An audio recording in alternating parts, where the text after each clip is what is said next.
In this video, I'm going to talk about depression. Symptoms of depression include sadness, stress, fatigue, loss of hope, and lack of interest in life. Basically, with depression, your brain neurocircuitry isn't firing properly, and your brain is lacking two major feel-good neurotransmitters, serotonin and norepinephrine. I was actually diagnosed with depression many years ago, and at times I still struggle with sadness, so I had to find clever ways on how to pull myself out of that state. I was prescribed antidepressant medication, and although it might work for some, I just felt terrible on it. I basically felt like a zombie, and it cut off the creative center of my brain, so I couldn't really, gel with taking medication. I had to find natural ways on how to boost, those feel-good chemicals, and that's what I'm going to share in this video. Antidepressant medication basically works by boosting those two neurotransmitters, serotonin and norepinephrine. The problem is it comes with a host of side effects, one being increased risk of suicide. Also, it is a drug, so you develop a tolerance to it and you have to take more of it over time. And when you do try to quit, the withdrawals can be pretty horrendous. So one thing I want to mention, if you're going the natural route, overcoming depression, it does take action. Usually the tendency when you're down is to just lie in bed and do nothing, but you actually have to take action, to pull yourself out of that. My first solution is exercise. Vigorous exercise has been proven to be more effective than antidepressants.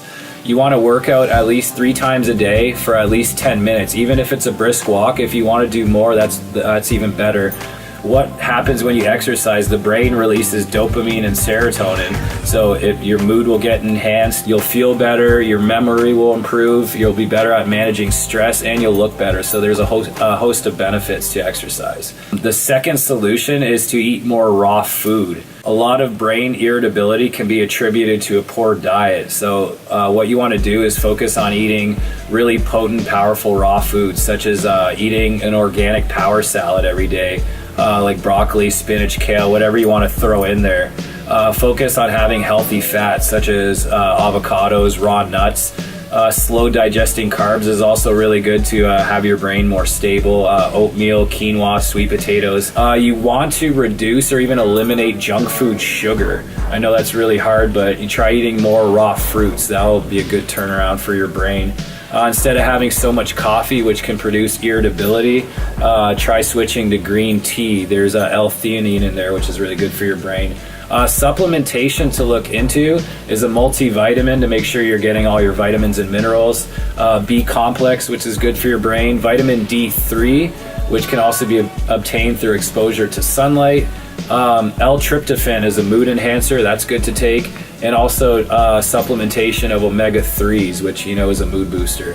So the third solution is social interaction. It's been proven that isolating yourself has a lot of detrimental effects on your psyche. It actually atrophies parts of the brain.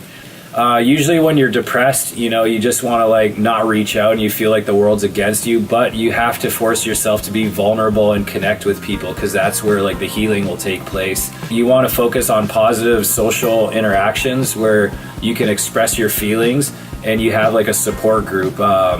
When you have some type of social connection, the brain actually releases oxytocin, which is a feel-good hormone, and you feel more comforted and at ease. You want to avoid negative social interactions, which the focus is on gossiping or excessive complaining, or if the person's self-centered and it's one-sided, the interaction. So how do you connect with people? You could call up a close friend, you could volunteer, join a support group, join a club, join a gym, even try talking to a stranger, anything to try to get you out of your shell and interacting with people. So that will open you up, and you'll realize the world is not such a bad place, and that rainy cloud that's inside of your head can get dispelled really quick if you just meet a certain person and they could turn your life around. So the fourth solution is emotional expression. And in this society, generally we're taught to behave, and it's not good to express yourself emotionally out in public just because it looks nuts. But what you want to do is express your pent up feelings and emotions. In a depressed state, you basically cave in from, your emotions that are too heavy and your overwhelmed brain. Emotional expression, you release your feelings and your pent up problems, in a cathartic way, meaning you actually release them and let them go. So one technique that I've found that has worked over the years tremendously is the Osho dynamic meditation. And that's where you go in your room, you're behind closed doors, you play loud music, there's like a breathing phase, and then the next phase is where you work on the emotional release. So with loud music playing, you can like punch your bed, scream at a pillow, like flail your arms, laugh, cry, just go crazy. And what that does is all the shit that you've gone through, you know, like in the past, you can like unearth that and like release that and get it out of you.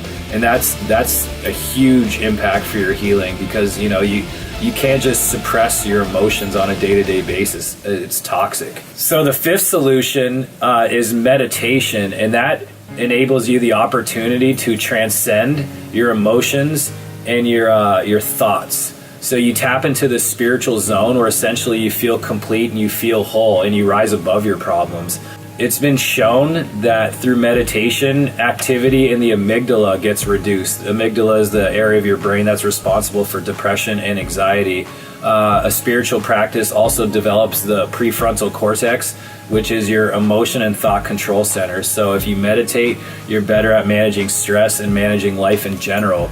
Also, when you're in a depressed state, your brain waves are at a very slow level. Through meditation, you raise your vibration and your brain waves reach an alpha or theta state. So it's like your brain activity is higher. There's just a huge amount of benefits to meditation. So if you've never meditated and you're wondering how do you meditate, there's resources online. You could check out a yoga studio, Tai Chi, whatever. I do Kundalini yoga, and it has been immensely beneficial for me for stabilizing emotions and boosting my mood and just feeling a center of peace. I'm going to provide a link in the description. There's a website with a free 7-day trial. The classes are pretty easy to try out for any experience level. So in summation, overcoming depression, it takes action, and it's a daily practice. You have to self-empower yourself through action.